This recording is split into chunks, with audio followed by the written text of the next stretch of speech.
Agora, nós gostaríamos de convidar a professora Neiva Flávia Oliveira. A professora Flávia, ela é pesquisadora, ela faz parte do Departamento de Direito da Universidade Federal de Uberlândia e ela foi a subcoordenadora da Comissão Nacional da Verdade aqui do Triângulo Mineiro e Alto Paranaíba. Professora Flávia, muito obrigado por ter aceito o nosso convite, estar aqui entre nós, né? E colocar que o governo Dilma Rousseff instituiu, em 2012, a Comissão Nacional da Verdade, certo? Em 2014, em dezembro de 2014, a Comissão Nacional da Verdade entregou um relatório, que nesse relatório ela reconhecia 434 entre pessoas mortas e desaparecidas, certo? Então, professora Flávia, fica à vontade, né? É um prazer recebê-la aqui, a bancada do livro agradece muito, né? E para você utilizar a palavra nesses momentos. Boa noite, me ouvem? Perfeitamente. Muito obrigada. Bom, primeiro eu queria agradecer muito o convite da bancada do livro, Raul e a Elaine do Sintético, que fez esse caminho também, manifestar assim o meu orgulho, né, a honra em estar aqui junto com o professor Caio, com o professor Lana. Lana é nosso herói, como eu sempre diz, né? Professora Flávia, abaixa um pouco a câmera que a gente não está conseguindo visualizar o rosto, está vendo só Deu. em cima. Aí, melhorou? Agora sim. Ótimo. Agora sim, obrigada. Está ótimo. Na verdade, é o seguinte, eu fui coordenadora da subcomissão regional do Triângulo Mineiro e Alto Paranaíba. Como é que ela nasceu? A COVENG, cada estado, a partir da Comissão Nacional, cada estado passou a ter a sua própria comissão. Então, nós tínhamos a Comissão da Verdade Mineira, a COVENG. E, evidentemente, com todas as dificuldades, né? Todo mundo sabe bem que as comissões da verdade elas foram constituídas no sentido de fazer uma justiça de transição, mas com muita dificuldade para ser implementado. Como a nossa região, Triângulo Mineiro e Alto Paranaíba, é muito grande, então nós, pela Universidade Federal de Uberlândia, fizemos um convênio com a COVENG e, então, tivemos uma subcomissão, né, regional aqui, Triângulo Mineiro e Alto Paranaíba, e recebeu o nome de Ismene Mendes, eu vou explicar por quê, para trabalharmos nos casos. Isso nós estamos aí em 2013, 2014, o primeiro pontapé inicial se deu com uma visita do secretário de Direitos Humanos na época, que era o Paulo Abrão, e ele nos forneceu um registro que havia algumas pessoas da região que haviam sido vítimas da ditadura militar, mas estavam excluídos ainda da justiça de transição por ausência de material. Isso foi um início nosso. Pela Universidade Federal, nós tínhamos um grupo de estudantes, nós tínhamos estudantes de História e estudantes de Direito, formamos um grupo de estudantes, e a partir disso, com o apoio da Faculdade de Direito, da Universidade Federal de Uberlândia, começamos a levantar, buscar informações, né, dentro daquilo que a gente podia. É muito interessante, o primeiro registro que eu queria fazer, muito importante, como é difícil obter informações aqui.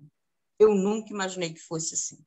Uberlândia é uma cidade que efetivamente esconde o seu passado, efetivamente, para que só seja revelado aquilo que a elite local queira. Dificílimo, dificílimo. A prefeitura não dava informações, a própria universidade não dava informações, a Câmara não dava informações.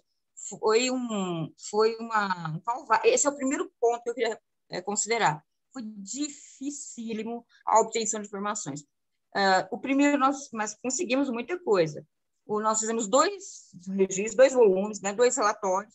O primeiro relatório da subcomissão ele focou muito nas vítimas e naquelas que, inclusive, estavam, como nós temos aqui, alijadas da justiça de transição. Uma dessas vítimas era Ismene Mendes. Ismene Mendes era uma advogada do Sindicato de Trabalhadores Rurais de Patrocínio, que foi estudante da Faculdade de Direito, cujo que constava, que ela tinha sido, obviamente, né, vigiada por todos os sistemas nacionais de vigilância e tudo, mas o registro era de que ela tinha se suicidado. E precisamos, então, fomos a Patrocínio para buscar informações. E é muito interessante mais esse registro. A cidade também tampava, velava, ocultava. Foi dificílimo descobrir que os pais dela ainda estavam vivos e procurar. A certidão de óbito dela no cartório foi muito difícil. Uma certidão de óbito foi difícil de obter. A Câmara não nos liberava acesso aos anais, registro porque ela foi vereadora da cidade, né? Então, foi muito difícil, extremamente difícil. Mas nós conseguimos chegar até a família dela, conseguimos chegar às pessoas a quem ela ajudou e acabamos, obviamente, descobrindo que ela havia sido estuprada e assassinada, né? Mas o processo, inquérito policial que apurou, concluiu que ela se autoestuprou e se suicidou duplamente. Todo mundo sempre pergunta como é que é isso. Não sei. Eu não tenho a menor ideia de como é isso. E aí, a partir daí, então, esse foi um caso bastante emblemático para nós, porque nós conseguimos resgatar a memória dela na região, resgatar aqui. Ela tem um busto na entrada da Faculdade de Direito, cujo artista que confeccionou aqui está conosco, que é a Fonsulana, graças, evidentemente, a Adufo, a Sintética, que cooperou muito. Então, foi muito importante. Nós conseguimos fazer esse resgate, esse registro. Isso foi importante. Alteramos o registro dela, de óbito e tudo. Conseguimos levantar bastante informações locais, mas o grande problema daqui era a confirmação, né? Eu me recordo de ter tido uma informação de um depoimento que nós recebemos de funcionários da universidade à época, e que eram funcionários indicados pelas Forças Armadas, que não eram funcionários, eram pagos pela universidade, mas não eram do corpo da universidade. Meu primeiro caminho nosso é tentar procurar saber sobre isso, né? Ganhei foi risadas apenas, não me falaram nada. Recebemos outro caso, nós tivemos um depoimento de uma família que tinha um rapaz que tinha problemas mentais, né? E que, assim como fizeram com o Orlando Sabino, nós também vamos falar sobre o Orlando Sabino já, ele foi acusado de vários crimes locais. E aí o Exército prendeu, segundo a família, numa cela aqui, né, do 36º, e depois ele foi encaminhado para o Rio, para um sanatório, e, obviamente, depois devolveram o corpo, né? E aí a gente entrou em contato com o Exército para poder ter informações. A ideia era o quê? Vamos ter informações. Olha, não quero passar aquela experiência de novo lá. Aí eu conseguia ter lá, mas numa ostentação de arma, né? Eram 2 policiais vigiando a gente armados, né? E negaram informações para nós, não forneceram. Disseram que somente o ministro da Defesa poderia, acho que era o Vilas Boas na época.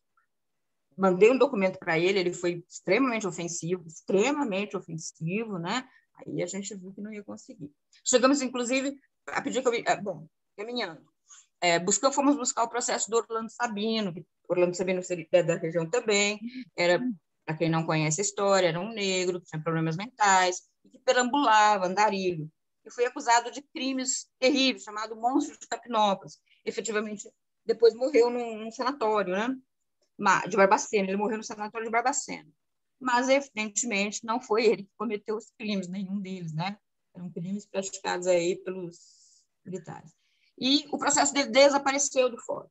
Não foi possível encontrar o processo de Orlando. Não há registro, não há nada. Bem, ok, né? Então, vamos buscar mais. Nós conseguimos identificar uma ata da Câmara Municipal de Uberlândia de um reator nuclear que foi doado pela Embaixada Americana em fevereiro de 64.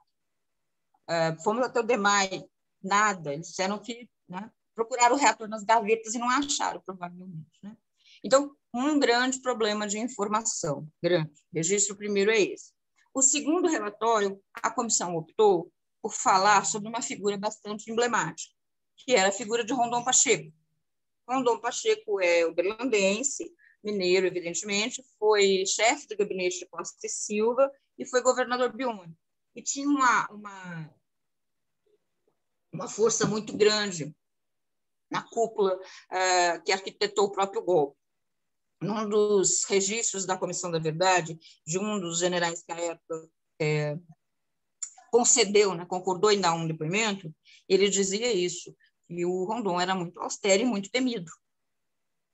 Quando, por exemplo, os governadores, o Rondon escolheu todos os governadores do Brasil, quando o primeiro, né, o biônico, como foi em 70, na década de 70, só o do Rio Grande do Sul que não foi ele. Então, ele era um civil com muita força dentro do grupo militar. E foi quem deu a redação final do ato institucional número 5. Nas palavras dele, o ato institucional saiu bem ameno justamente por isso. É claro que a ideia de ameno dele e da gente talvez não sejam coincidentes, né?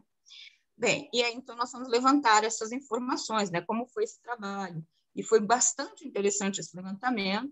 O relatório, se vocês quiserem ler, acessível para download através da EDUFO, que é a revista da UFO, né? É só colocar relatório sobre Comissão da Verdade, Triângulo Mineiro e Alto Paranaíba, EDUFO, já sai para download gratuito, tá? Bom, todos os 2 relatórios estão lá disponíveis. E foi interessante, como eu dizia agora, verificar a responsabilidade dele em primeiro plano quanto ao ato institucional, né, número 5, que ele deu aquela redação, obviamente subsidiou as torturas mais agressivas, né? Ele teve um movimento interessante também em relação ao ato, né, o início, né, de março, o 1º de abril, aí o 31 de março, 1º de abril, dos pistoleiros ali de Valadares que participaram e que, posteriormente, ingressaram para a Arena e tinham uma relação muito próxima com ele também. Mas uma das coisas mais sérias e que a comissão obteve e conseguiu relatar foi quando ele se torna governador biônico de Minas. Havia na região do Vale do Rio Doce uma comunidade indígena chamada Comunidade Krenak, um grupo, uma etnia indígena, os Krenaks. Essa etnia indígena tinha a posse dessa terra do Império, o imperador quem deu a posse para a etnia. Só que era uma região com minério e era uma região que estava meio ali no caminho da ferrovia. E muitos fazendeiros latifundiários tentaram tomar a terra dos indígenas, mas a justiça, a própria justiça, reintegrou e manteve os indígenas ali. E aí, o Rondon faz um acordo com a FUNAI e faz o quê? Ele retira, né, ele fala para a FUNAI, olha, eu vou dar outra terra para os indígenas e vou ficar com a Minas vai ficar com esse território. Só que ele, assim, o outro lugar era 1/100º do tamanho da terra dos indígenas. Além do fato de que o indígena é bem territorial, né? A região onde ele fica, onde ele tem o seu cemitério, os seus mortos, ele não é a maneira dele, a territorialidade dele, a ligação dele com aquela região é muito forte. Então, quando levava os indígenas para lá, eles tentavam voltar, né, para onde eram. E aí ele criou uma figura chamada Reformatório Krenak. O Reformatório Krenak foi um local de holocausto dos indígenas no Brasil, porque não só serviu para os Krenaks, como serviu para outros governadores que começaram a mandar indígenas para lá. Isso tem um registro, inclusive fora do país, como um dos maiores holocaustos indígenas no país. E, olha, é tão sério essa questão que na década de 80, essa transação feita pelo Rondon foi anulada pelo STF. Foi anulada pelo STF, se vocês quiserem, depois eu passo o processo, né? Os depoimentos dos indígenas é comovente, porque a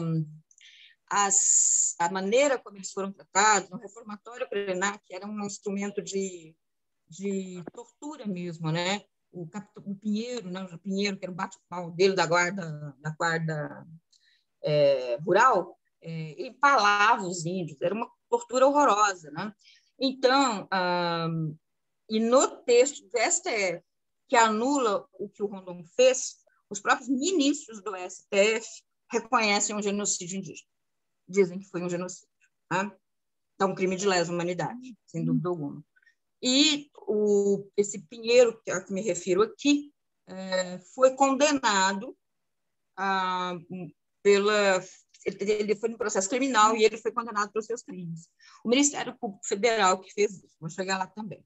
Pois bem, então, no nosso relatório, ficou com a primeira parte, né, o primeiro sobre os vítimas, com uma especial destaque para a Ismene, que representou muito bem tanto a perseguição que acontecia a líderes sindicais, como o que se fazia com as mulheres, né? A forma de tortura das mulheres era muito específica.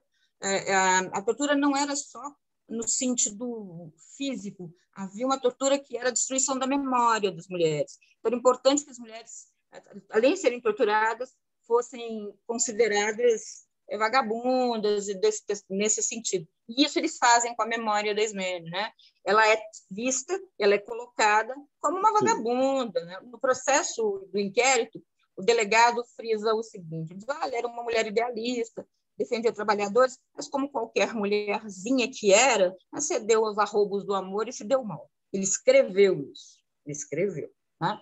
Então, o que a gente percebe nitidamente é que o caso de Ismene Mendes, aqui na nossa região, era um caso que reflete o que se fazia na tortura das mulheres, né? O estupro era um instrumento de tortura das mulheres e a destruição da memória. Então, isso são marcas importantíssimas.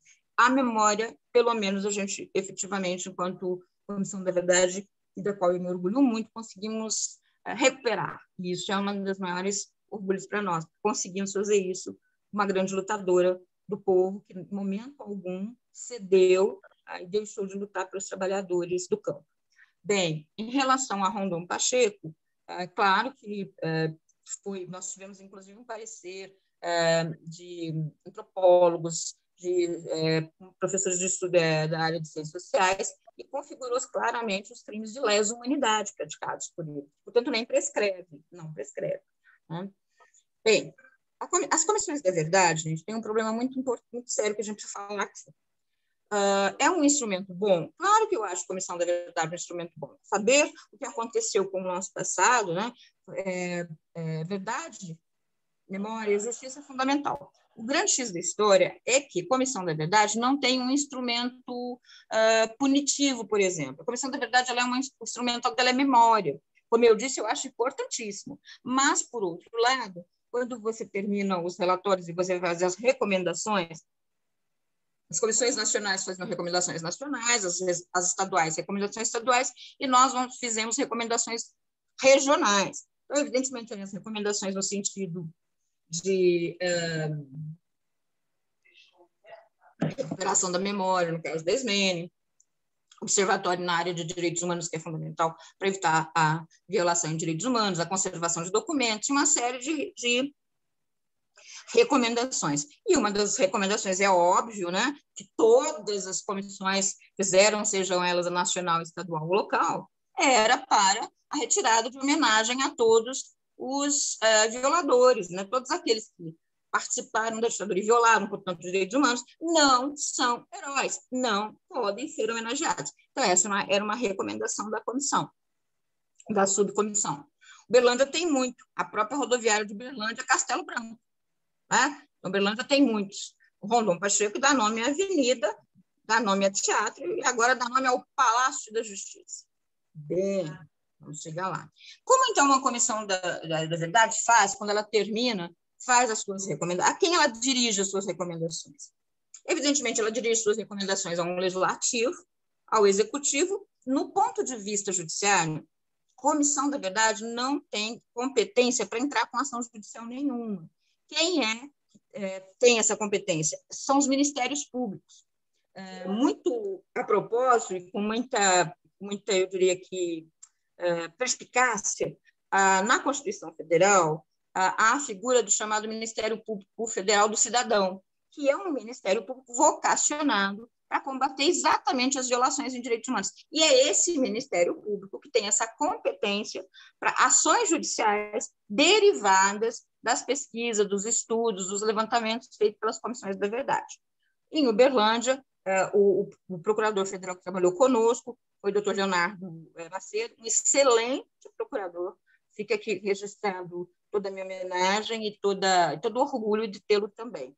Participou ativamente, fez audiência pública E na audiência pública ele convidou a prefeitura, ele convidou a Câmara, ele convidou o Exército para participar. Óbvio que nenhum deles participou. Lana teve a oportunidade de estar conosco, de fazer um depoimento público, uma audiência pública para nós, né? Então, um Ministério Público muito qualificado e muito proativo, e que fez o que poderia fazer no sentido de dar efetividade às recomendações da comissão, da subcomissão regional.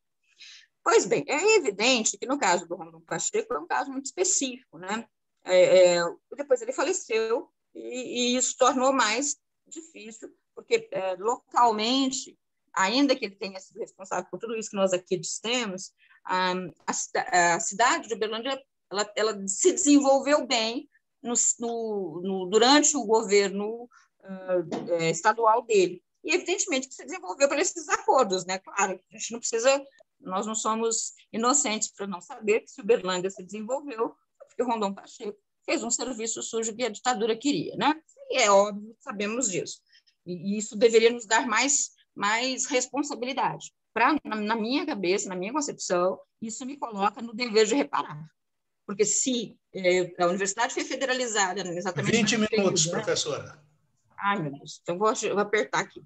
Pois bem, e aí, foi bom, o Ministério Público pensou, olha, então, vamos aos poucos, né? Vamos ver o que a gente consegue fazer, porque se a gente entra com uma ação e perde, isso acaba tendo reverberando no mal. E foi nesse momento, né, uns 2, 3 anos atrás, a Câmara resolveu criar uma comenda, a comenda Rondon Pacheco, e o fórum foi levar o nome do Rondon Pacheco.